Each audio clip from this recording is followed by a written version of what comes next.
எதற்கு யா அல்லாஹ் என் தாய் தந்தைக்கு நன்றி செலுத்த வேண்டும்?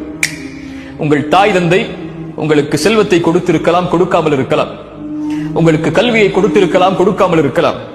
உங்கள் மீது சொத்துக்களை சேர்த்து வைத்திருக்கலாம், சேர்த்து வைக்காமல் இருக்கலாம். உங்களை நல்ல முறையில் பராமரித்திருக்கலாம், பராமரிக்காமல் இருக்கலாம்.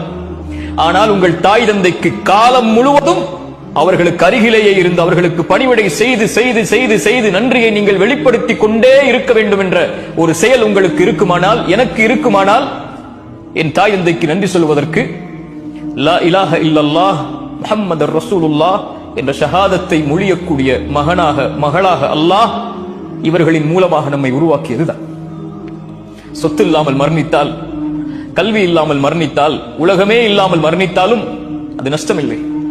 ஆனால் இந்த ஈமான் இல்லாமல் மரணித்தால் அல்லாஹ் அதை இந்த தாய் தந்தை வாயிலாக அல்லாஹ் நமக்கு கொடுத்திருப்பதற்கு நன்றி செலுத்த மறந்து விட்டால், காரணங்களை தேடிக்கொண்டிருந்தால், என் தாய் தந்தைக்கு நான் எதற்கு நன்றி செலுத்த வேண்டும் என்று இதை அறிந்ததற்கு பிறகும் நம்மை விட நஷ்டவாளிகள் யாரும் இல்லை.